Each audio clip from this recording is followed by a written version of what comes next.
Hey mama, I have a question for you. What if you stopped chasing a version of motherhood that doesn't fit you and started embracing the one God designed you for? In my new course, Loving the Mom God Created You to Be, we'll walk together through your story, your identity in Christ, your spiritual gifts, and your unique calling so you can stop striving and start living with humble confidence and purpose. In this course, you'll get access to 10 self-paced video teachings. You'll also get a printable workbook, reflection prompts, and a spiritual gift quiz, all designed to help you walk in freedom, clarity, and joy. Whether you're working, homeschooling, or somewhere in between, this journey is for you. I hope you'll check it out. Hey, Only Love Today friends. Have you ever had one of those moments in your life where you knew God ordained you to meet somebody and connect, whether it was for work or for a job or just for a moment where you needed encouragement?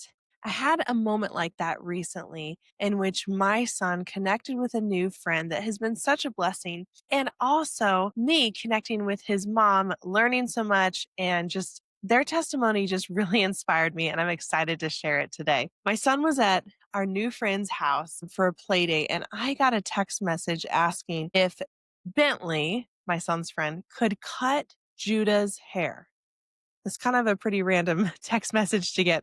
But his mom said, I don't know if you know this, but Bentley is actually a barber, and here's his Instagram account. Within 30 seconds, I look up this kid and he's got almost 40,000 followers and doing incredible haircuts and all kinds of things that I had no idea about. Immediately, I was like, I want to talk to his mom, my new friend, about how did you get here? How do you manage a kid on social media? How do you manage a kid that has extreme talent like this and also protecting their childhood and having a normal life and not letting them burn out on their passions? So today I'm excited to introduce you to Bentley the Bomber's mom, Jenn Wright. Let's get started. Father God, thank you for this morning. Thank you for the opportunity to talk with Jenn Wright and just ask her so many questions. Thank you for the blessing of a new friendship and even for my son to have a new dear friend. I pray blessing over their relationship as well. God, we just come before you this morning because we just love you and we want to serve you and we want to raise our kids to know and follow after you.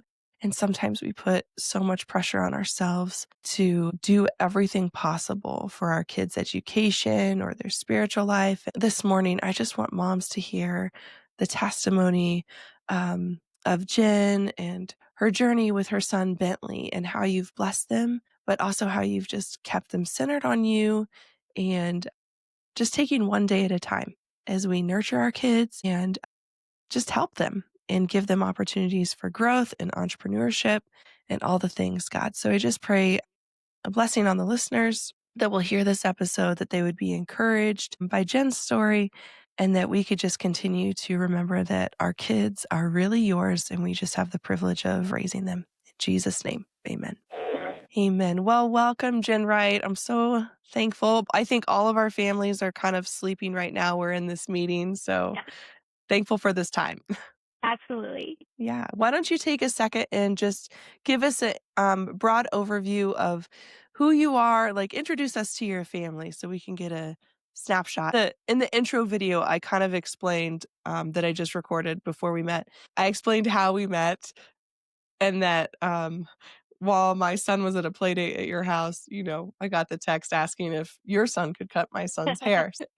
People know who you are now, but introduce us to your whole family and give us kind of just a background of who you guys are. Okay. Yeah, sure. So my husband and I have been together for 22 years. We have 3 kids, ages 10, 12, and 20. We also have a granddaughter who's 8 months old. And we are a homeschooling family. My oldest daughter is already out on her own with her family, obviously, married and starting her life. And so it's just my younger 2 kids at home. And I also do watch 2 toddlers, so 4 kids during the day. And we homeschool, and all 3 of my kids are actually entrepreneurs. So our oldest is a photographer, specializing in motherhood photography, and she's also a doula. And our middle kiddo, Oh, that's so cool. our middle kiddo is a baker, and She has like her own front porch bakery, so she'll bake once a month and then sell her cupcakes on our porch. And then our youngest son, as you guys know, is a barber, and he completes in barber battles and expos, and then he just cuts hair for friends and family, just to keep his passion going and growing his skills. That's so cool. And so you do childcare in your home and you're homeschooling and overseeing all your kids' businesses. Is your husband an entrepreneur too, or what does he do? No, so I'd say like an entrepreneur at heart, but we just really like haven't taken a dive. All of us are definitely have a heart to do things like, in addition to those things, like my oldest has a cleaning business. My middle daughter is starting like a soap scrubbing business. My husband would like to sell coffee. Like he used to like roast coffee beans. So he would like to sell coffee, but with me staying home, he obviously has to provide the main income. And so I do childcare, but I also have like a VA job. So we just try to do everything we can to make it work. Our goal is to have a homestead. And so right now it's just like That's everyone's awesome. doing everything they can to earn an extra income. That's super cool. And a homestead in Colorado, for some people, it's still a God dream, but that's like a miracle to get land to do It that in literally Colorado. is. I actually say all the time, my husband's like, it's not going to happen. I said, I'm praying for a miracle in 2 years. So Yeah. 2 years is really Let's making go. it a miracle, but I want it, and I want to be on the farm raising my grandbabies with my oldest daughter. And so I'm just really Oh, praying for the Lord to provide that. that's so sweet. And I love that you have stewarded that relationship well, that your oldest is only 20, but she's already married and has a family of her own, and you guys are raising kids together. That's Yeah, really cool. it That's really special. is. That's awesome. Well, let's talk about Bentley here. So it's Bentley the Bomber, right? Yes. On Instagram? Yes. Okay. So while you're listening to this episode, just go to Instagram and search Bentley the Bomber, and you'll see her 10-year-old son who's been cutting hair for years. And he's only 10, and he's very talented. But can you kind of share with us the story of how you first discovered Bentley's passion for cutting hair? Like, how did this all start? What happened? Yes. So I think it's important to note that Bentley is autistic, and so his brain does work differently, obviously, from the beginning. But he's been going to the barber shop with my husband since he was a year old. One of the things that I didn't expect about having a boy was how quickly their hair grows. So Uh-huh. he needed haircuts regularly, so they would just go to the barber shop all the time. And then when Bentley started talking, he would constantly be asking the barber, "What is that? What is that?" About every little tool and guard that was put on. And the barber would take the time to explain every single tool that he was using, what it did, and how Wow. it works. And Bentley just absorbed all that information. And so then eventually he started sweeping the barber shop after his haircut while his dad was cutting. And the barber would pay him $1. He was so excited about it. And then when Bentley was 5, he got into our linen closet, and he got about a pair of old clippers and a stuffed animal, and he just started shaving the stuffed animal. And as parents, we were like, oh my gosh, don't do that. Like, what are you doing? Stop. And so we told the barber about it, and the barber had a completely different reaction. It was like, oh my gosh, no, he wants to cut hair. He wants to be a barber. And we were just really taken back by that. And we're like, oh, that's a completely different perspective. And so the barber started bringing him a mannequin from the barber college, and Wow. we just gave it to him. So we set him up this like little barber shop with just a mirror on our wall and a little shelf that you just connect with some L brackets. And he had all his little This is a tools. 5-year-old, Yeah, he was like a 5-year-old. five at the time. You're like, there's a mom going like, I still feel stressed when my 5-year-old has kid scissors. Right. Yeah. Yes. But we yeah, you just like, we we're like, wanted okay. to nurture it. Like if that's what he wanted to do, me and my husband are just very much about supporting our kids. And so if they take an interest, we take an interest, and we just kind of run with it. And so we set up this little barber shop for him, and we got the mannequins, and you like put him on a stool, and he just took his clippers and he just started cutting. And at first he's just shaving them bald and just doing whatever. He's 5. And so he did that for about 2 years. And then when he was 7 for Christmas, we got him like a real set of clippers, and he was so excited about it and just like over the moon to get clippers as a 7-year-old at Christmas. And then my husband was like, let's just let him cut my hair. And so they went into the barber shop, and his barber kind of guided him along, and he cut my husband's hair at 7 years old, and it came out really well. And so we were just like, he definitely has Wow. this year. And so then he just started cutting my husband's hair regularly, and it just started growing from there. Then it wasn't long before my husband's friends would start coming over and letting Bentley try on him. Like, he had a friend who Yeah. I think wanted a mullet, and so Bentley like shaved the mullet in. And so that was, it just kind of went from there. He just kept on cutting everybody, and we just noticed that he Wow. was good at it naturally. That's so neat. And I think it's important to hear that, like, you didn't overreact and, like, he's a barber. Now we need to drop $1,000 and get him this perfect setup. Like, you worked Oh, with yeah. what you had Yes. and baby stepped it, and he continued to show passion, Yes. for Absolutely. a couple years. And then he got the clippers. And Mhm. because I also think it's like when we see, I've done this when I've seen a gift in my kid, you automatically, like, in your heart, you're trying to support them, but then you give them so much or sign them up for so many things that it's actually pressure on the kid, So it sounds like you guys did a good job of just like, you're a kid still. Here's some, here's the space to do this dangerous thing in a safe way, Yes. Yes. carefully. Yes, absolutely. We That's so cool. definitely, I think for us, taking baby steps is a huge part of it for us, because he's 10 right now. And so we Yeah. still, even now, we have 8 years to keep this passion alive. And if we rush it, I'm just afraid it would burn out. So we definitely want to take it slow. Yeah. That's so good. And so how did the Instagram page start, or how did that Oh, yeah. how did that happen? So actually, it started as a BMX page. Bentley used to race BMX when he Okay. started racing when he was 4. Was he 3 or 4? I can't remember if he was 3 or 4. So he started Okay. racing BMX, and it was just a thing back then. So The this is the Instagram, safer option. yes, This is the safer safer. option. Yes. Okay. Yeah. So he had started out racing BMX, and that was back when Instagram was just a picture app. And so there wasn't like a bunch of Okay. videos. It was literally, you would just post pictures. And so a lot of Okay. the riders would have Instagrams to connect with one another and just like post their progress and, the excitement about the big Yeah. races, because we were traveling around. And so my husband just started it for that Oh, wow. reason. And so he had Instagram. That's BMX. Bentley the Barber comes from BMX, because that was like BMX kids have a nickname. And so that was Okay. his BMX nickname that they would like announce when he was on the track. And so, yeah, that's how it started. And then one day they went to their first Barber Expo. And it was actually, Bentley wasn't cutting or competing anything. He was just like wandering around, meeting people, just kind of exploring that world. And my husband just thought, oh, this is really cool. And so he took a picture or video of that.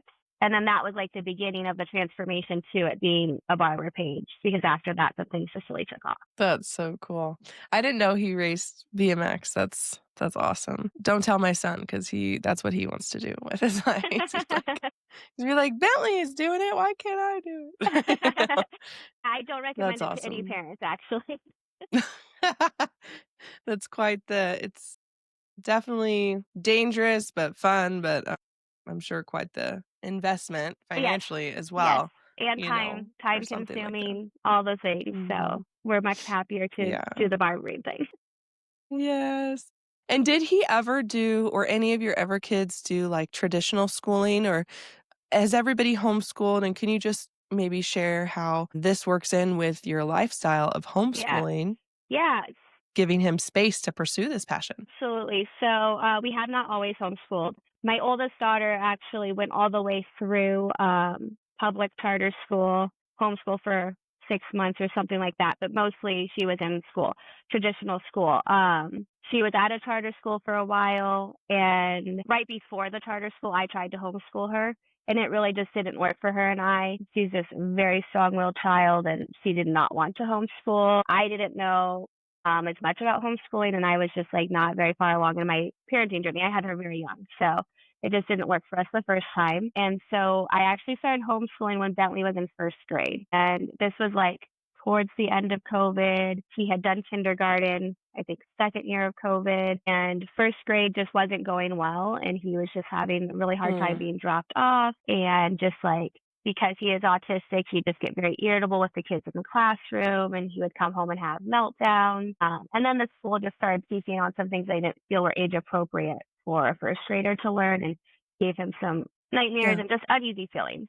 Did you know that he was autistic when he was that young? So at that time, we were in the process of trying to get a diagnosis.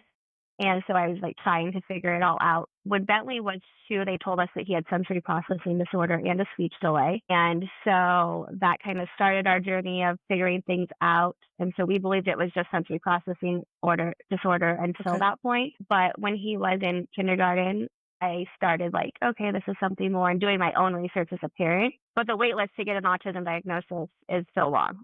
So Okay. I know people right now waiting and it's a year long. I think back then when I was waiting, it was 9 months long. But to actually get in and get the evaluation, it just takes a really long time to get all that set up. And so I just started Okay. researching. So I, in my heart as a mom, knew, but I did not have a diagnosis for him at that time. Okay. So, but we just decided that homeschooling would be best. The Lord had just literally set me up for that. I used to have a career. I first started as a home child care provider for 12 years. And then I was the director of a preschool for 4 years. And I was right after being a director, kind of shifting around, like, what's next for me? And I thought I was going to, and I am still working on starting a business to support moms. But then I just feel like the Lord presented me with this opportunity to homeschool Bentley. And it was already kind of something that was working in my heart. Just when everything started happening, I was like, yeah, we're just going to do this. And so I just one day kept him home and we just started our homeschool journey. I invited my daughter to join us, and she was in 4th grade at the time. And so it's just like Oh, when, wow. friends are getting big and they're starting to be their own person. She's like, I am not doing that. I need to be with my friends. She was very against homeschooling. And so I just prayed about it. I really felt like she was at that age where she was starting to go into some like peer pressure and starting to change who she was because of the kids she was around. And I just didn't want that to take full effect before I got her home. And so I really just prayed over her and asked the Lord to protect her, keep her innocent, just guide her and just guard her.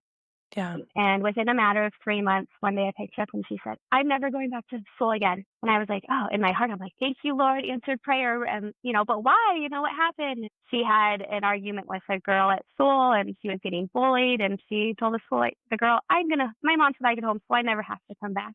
So she was just adamant. She was proving a point. She was not going back to school.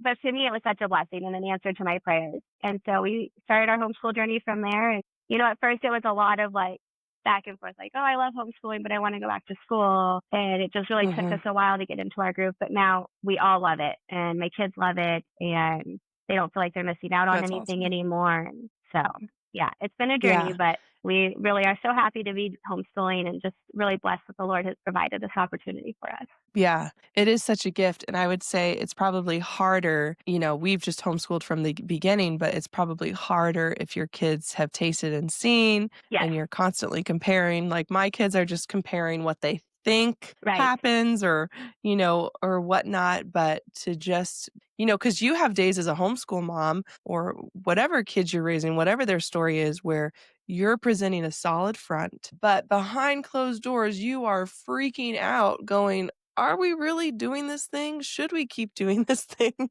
Yes, Because you have bad days too, and you're telling your husband like all the things, but being that solid front and being like, this is what we're doing. Like God's going to provide us friends. We're going to do this, because it is an emotional toll at times, whatever school choice you do, just parenting in general is hard. So yes, choose your hard, absolutely. you know. But Definitely. that's so cool. It is a gift, I feel like, a privilege to homeschool. Well, I'm sure everybody wants to know, what does just practically, okay, you're homeschooling, you're working, you have 2 toddlers in your home and helping your kids chase their entrepreneurial dreams, all the things. Can you just tell us like a day that Bentley is cutting hair or pursuing his passions hard? What does that practically look like for you guys? Yeah. So really, I think in our home is like a very normal home, just because Bentley cuts hair or Brooklyn has a bakery. Like nothing is really that different for us. Like every day so I have a responsibility chart for my kids. So every morning they wake up on their own, typically around 8 a.m., sometimes earlier or later. And they have a responsibility chart. And so they're just supposed to follow that. And it just helps me not have to constantly be telling them exactly what to do. And so it includes things like God time and personal hygiene, there's schoolwork, and then like their chores for the day. And so in the morning time, we kind of operate on a block schedule. So in the morning time, they'll take care of their personal hygiene and their time with the Lord and their chores. And then they'll have free time for a couple of hours. And then we actually do our schooling in the afternoon from like 12 to 3 is like our block for working on our book work. And then in the evening, Oh, wow. That's cool. yeah, it just works better for us. And then in the afternoon or like early evening, so after school work, they'll like get a snack. We do a zone clean. So they each clean their zone of the house. And then they can either have free time or we get ready to go to our evening activity. So for Bentley, his evening activities are MMA, trail life, and then barbering. And then Brooklyn's activities, she does worship ballet, American Heritage Girls, and baking. And so it just kind of depends on the day of the week. So on a day where Bentley has barbering, he typically will just have a friend or family member coming over and he'll cut their hair. It's not super structured. Like we don't have like every single Tuesday, every single Thursday a haircut. Those are the days we have blocked off for that activity, but it's not all the time. It's just like he has friends that come over consistently. And so when one of those people want to come, that's the night we do it on. There's times where like I maybe love that you go ahead. Sorry, go ahead. There's times where like maybe he'll do a Saturday or something, but we always just let Bentley decide. So, and he's very adamant, like he will never cut on a Sunday. That is his day off and his day of rest. And he also doesn't ever cut on like his time off of school for vacations or holidays. So it's just really healthy boundaries. Yeah, it doesn't take over our whole life. So our life is very normal. And doesn't really, like we really try not to make our life revolve around their passions. It's scheduled, it's structured, and it's like it's definitely a priority, but everything doesn't revolve around that. And I will just say, like, so after one of the play dates, Bentley came to the pool with us, and all the kids in my car, my kids, were all just excited and asking him questions. I was like, guys, be quiet. Bentley. I was like, it's my turn. It's my turn to ask you a question. And I was just like so curious. And I was like, hey, Bentley, so tell me, how do you get paid? How does that work? And he was just so solid. He's like, well, technically, I'm not old enough to have a license, so people pay me in tips.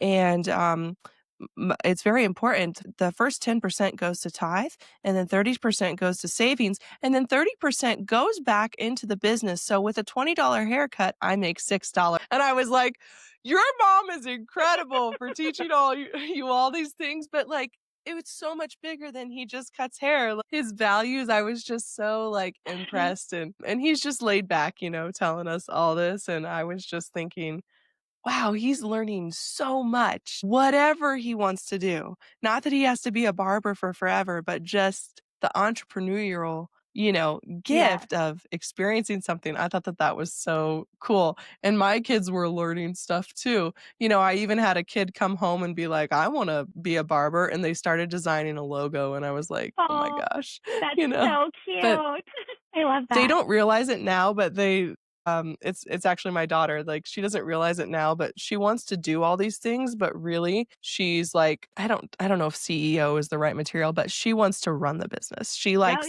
each piece of it. Like, she wants to market, make the plan, do all these things. But we haven't figured out what the thing is, right? But she's always going to design logo and she's obsessed with Canva. And so anyway, it was so cool to hear, like, okay, like this kid isn't just like, I got $50, I'm going to buy like, bubble gum at Shields. That's like, like whatever it is.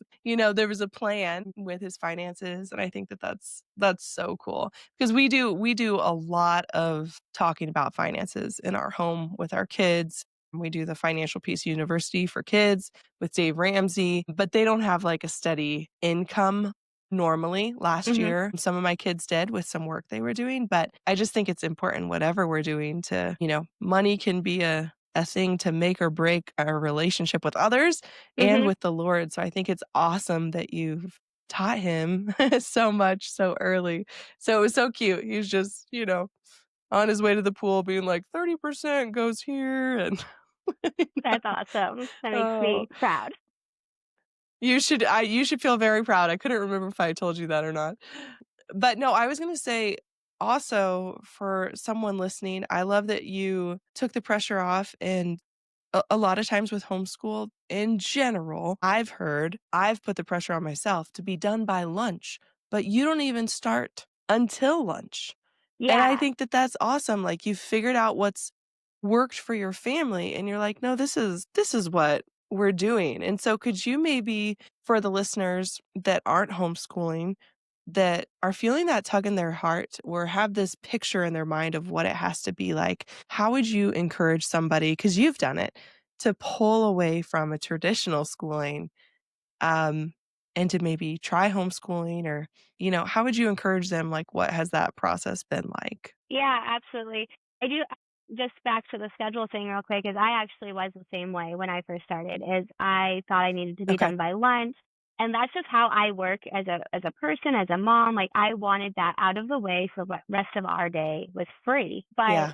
having my daughter does not really like she's not much of a morning person. She's kind of grumpy. She takes a Hmm. while to wake up. And she just likes to be Okay. left alone. And so getting her up at 8 o'clock and getting straight to schoolwork, it just felt like such a hassle. And like, that's not why I'm doing this. I'm doing this for the freedom. And so Yeah.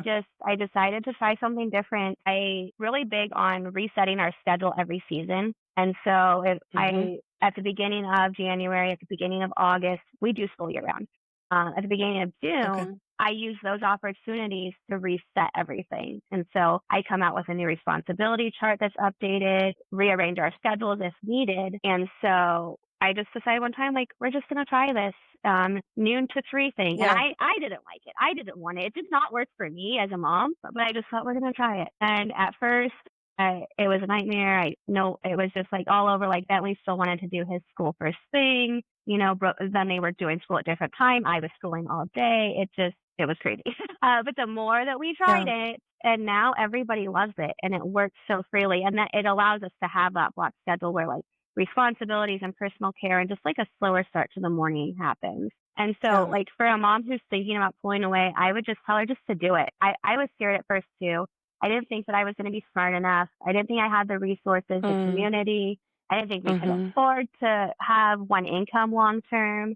I had no idea how we were going to make ends meet, but the Lord really provided every step of the way. There was Mm. times where we were literally negative in our bills, and I'm just like, how? But at the end of every month, the Lord provided in some miraculous way before I was even watching the two toddlers. And so I know that the Wow. Lord will definitely support your journey if that's what He's put on your heart to do. And so I just really encourage her to do it. And we started with a simple first grade workbook from Walmart.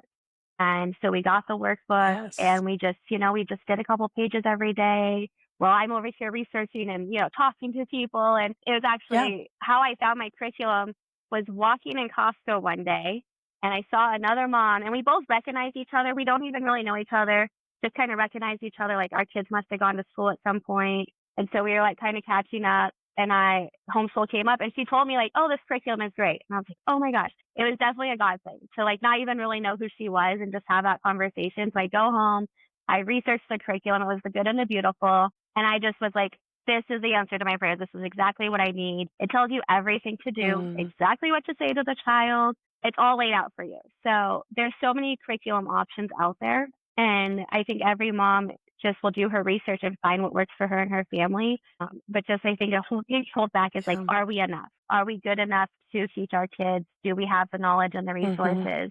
But there's such a community of homeschooling I found, and we're still building our community. 4 years in, it's not like we have all of these homeschool families surrounding us. Like I know a few people, we have acquaintances, but we're just praying every day that the Lord will lead us to the right people. And I feel like this year He's done that. Just all of a sudden out of nowhere, I met you and your son, and we just met another family. And so I just really think that Yeah.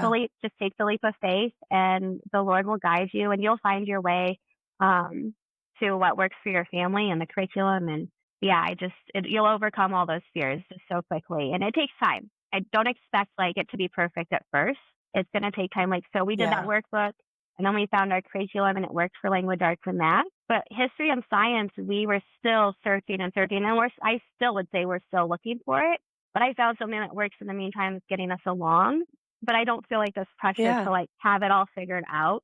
Just do what you can. I think the best thing I could say is just do what you can and just roll with it, and it'll come together as it's supposed to. Yes. Yeah, and it takes time, whatever you're doing. And I love that you just intentionally reset your schedule, reset during different seasons, because it does take time to get into a new routine or a new curriculum, but just trusting that God will fill in the gaps. That's what one of my good friends says, all the time. She's like we worry so much, but he fills in the gaps. We worry because we're like, we only have so much time and you need to know so much before you leave this house, but he really does fill in the gaps. And so I love that you guys are just doing your thing confidently as a family, because that's the ultimate goal, is to be living in confidence as the mom God's created you to be for that family, that time. Yes. Keep the blinders on from comparison. Yes, absolutely. Yes. And keep going. So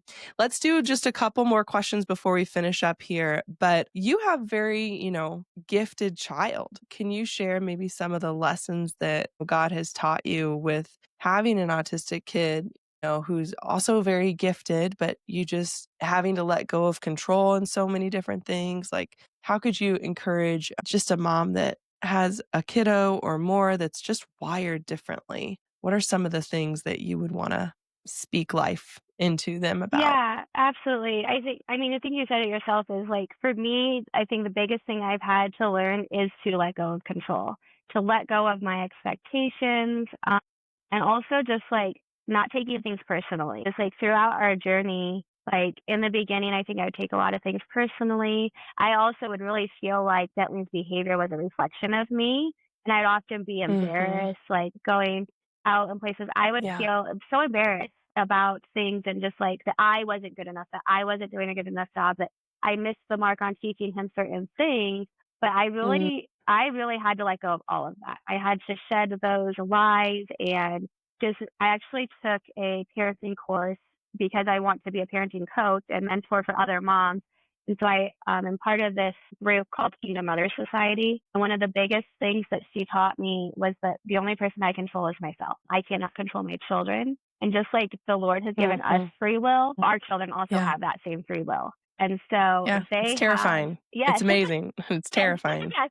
But we are not meant as parents to control them. Like, so much of the world will tell us, like, you Yeah. need to control your child, they need to behave, and we need to focus on Mm-hmm. their behavior now in the grocery store, at the events, and how they're behaving. And then as moms, we get in our heads and we feel, like we're failing. But the reality is, like, Mm. we're in this parenting for the long term. And like, to me, that means like Yeah. what my relationship is with my kids when they are adults and when they move out.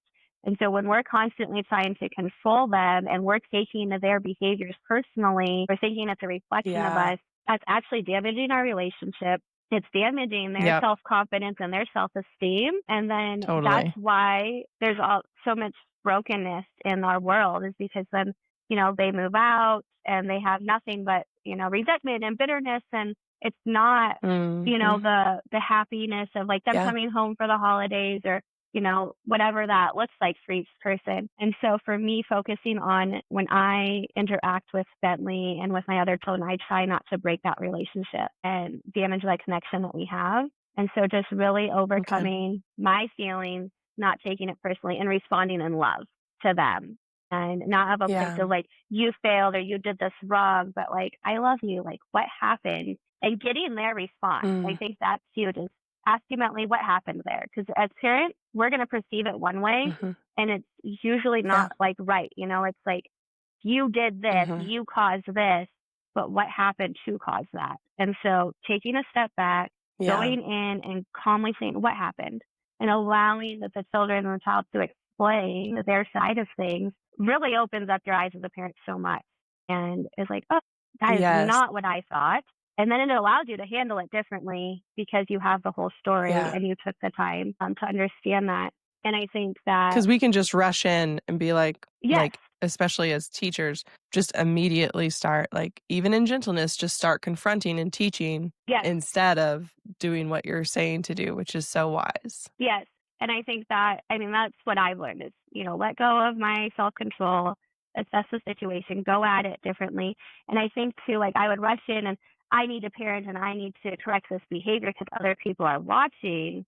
and they're perceiving it, as adults, we all perceive things similarly, like I just said, like in a bad light, but like taking the time to hear it out, and it's like, oh, wow. But you Yeah. don't feel like you can do that because everyone's watching and judging. Your kid just, hit that kid, parents them and punish them. And so it's just like, Yeah. I think that with a child who's autistic, especially, you have to slow down, find out all the pieces. And like, if I rush in and I start yelling at Bentley, he'll shut down and he will storm off, and it'll take over an hour to work through that. Whereas if I just come Yeah. in and ask questions and go in with love, I mean, we can solve things Yeah. in 10 minutes and, be on with our day. Oh, yeah. Sorry, that was kind of a That's long so answer. good.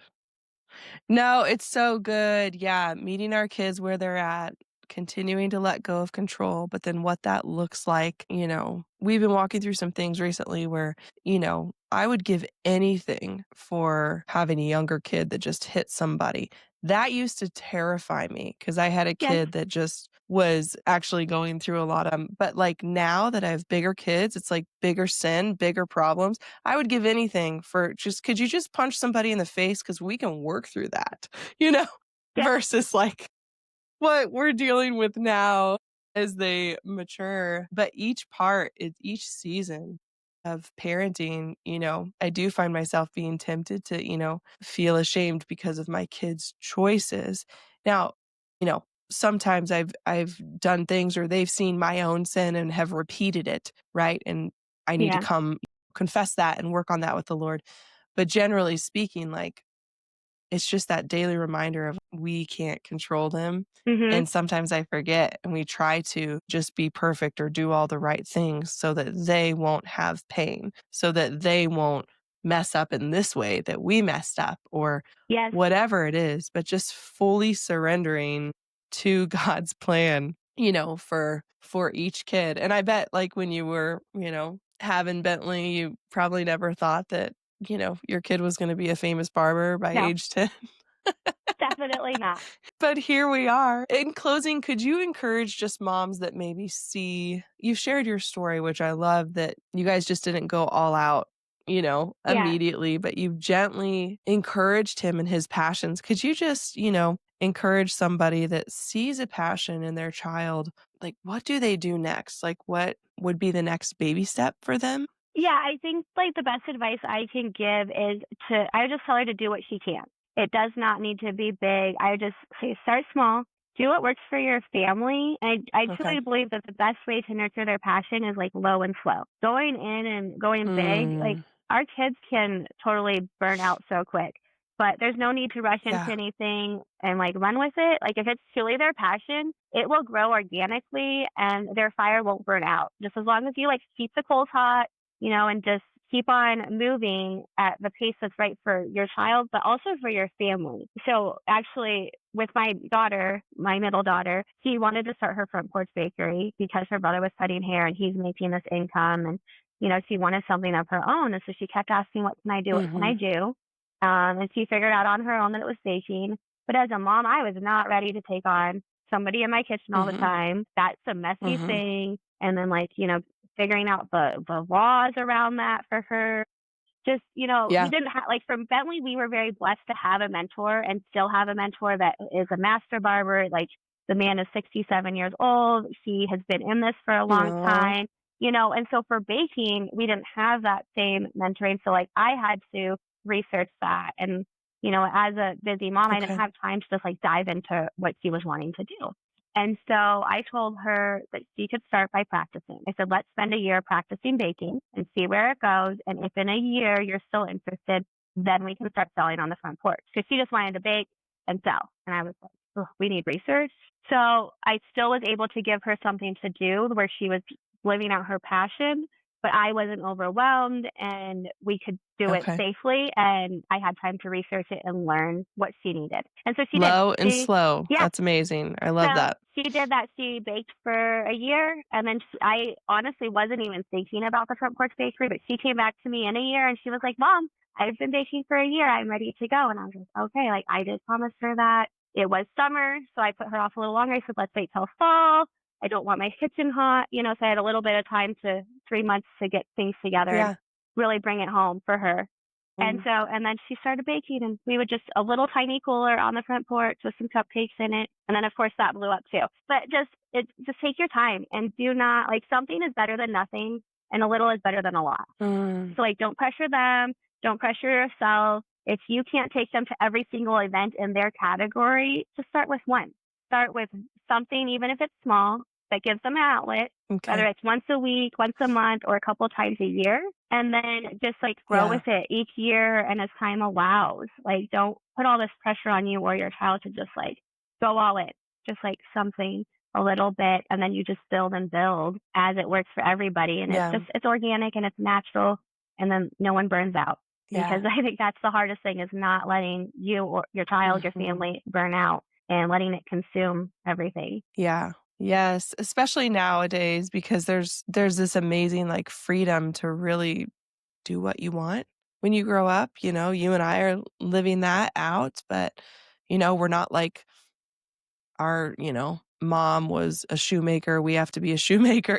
Yeah. It's almost overwhelming because the options are so vast. Yeah. We can sometimes even put that pressure on our kids, to choose a livelihood or different things. And right now they just need to be fun and experience things and try things low and slow. Yeah. I love that. That's so good. Well, good. Well, how can people support you guys, or where can people find your family online? I know I mentioned Bentley is on Instagram at Bentley the Barber. Yes. They all have Instagram. So Brooklyn's is Brooklyn's Front Porch Bakery. So you can go there and see like all her cakes, and you can message us and we'll get you an order and connect with you that way. I also do have an Instagram. I'm just starting out. I'm not super into the social media, but like I mentioned, I do want to support other moms and just encourage them. And I'd love to also do one-on-one sessions, like get deeper into this topic more, or other parenting topics. So I do have an Instagram. It's _mama-mentor. And I also have a website, www.journeythroughmotherhood.life, where you can see me and my oldest daughter and all the services we offer. So yeah, we'd love to connect with other moms and just offer support. And if you want to support my kids, they love to get new clients. That's awesome. Well, thank you so much for coming to share with us today, just your journey and just being vulnerable, because I know it's like a peek inside your life that's, different than just posting the Instagram pictures online. Right. Yes. Thank you so much for having me. I really enjoyed this opportunity, and super excited to meet you guys and be a part of what you're doing. I love your podcast, so super excited to be on it. Thank you. Hey mama, have you ever wondered what your God-given gifts actually are? The ones that shape how you love, lead, and show up in motherhood? I created a free spiritual gifts quiz just for moms to help you discover the unique way God has wired you, not just for church life, but for life in and outside your home, everywhere you go. In Ephesians 4, we're reminded that Christ gave us the gifts of apostle, prophet, evangelist, shepherd, and teacher to equip his people to bring glory to him and to do good works. Why don't you take a few minutes to find out how you were made to build God's kingdom right where you are? Head on over to onlylovetoday.com on the resources page to find your free spiritual gifts quiz. I hope to see you there.